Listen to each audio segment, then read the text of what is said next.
InDigiColor, the pinnacle of color vision diagnostic tools, providing insight to all, with co-founders Mike Shanin and Dr. David Flatla. About 10% of males and a lower percentage of females are colorblind. Some even live their whole lives without knowing it. But for those that do, it is impossible for them to portray how they see the world, to their parents, significant others, or friends. And this causes real-life problems for these individuals. They may not be able to tell if their children are getting a sunburn. They may not know how rare their steak is, and they may not know when a light is red. To determine the type and severity of color blindness a person has, color vision tests are used. These are administered for regular checkups, as well as for potential employees of professions that require a certain level of color vision, such as police officers or pilots. Two tests are usually used. One is the Ishihara plate test, which is an easy and well-known test. The problem with this is that it is inaccurate. It is very easy to cheat the test, and it only gives severity ratings of none, mild, moderate, or severe.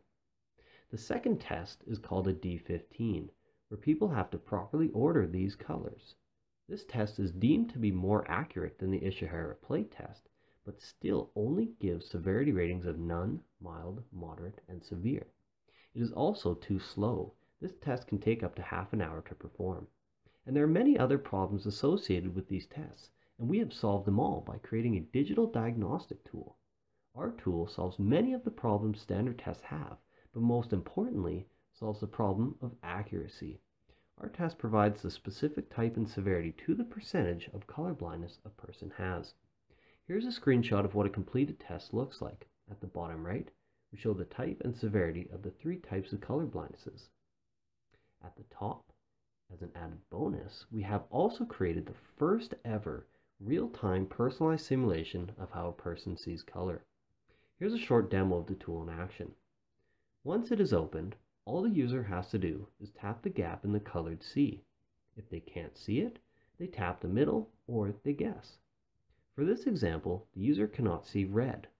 And at the end of this test, we will see the diagnosis in the bottom right and our simulation at the top. So here we can see in the simulation what the camera sees is at the top left, and what this person would actually see is in the top right. And this is the first ever real-time personalized simulation of how a person sees color. As you will notice, the video on the right doesn't show red.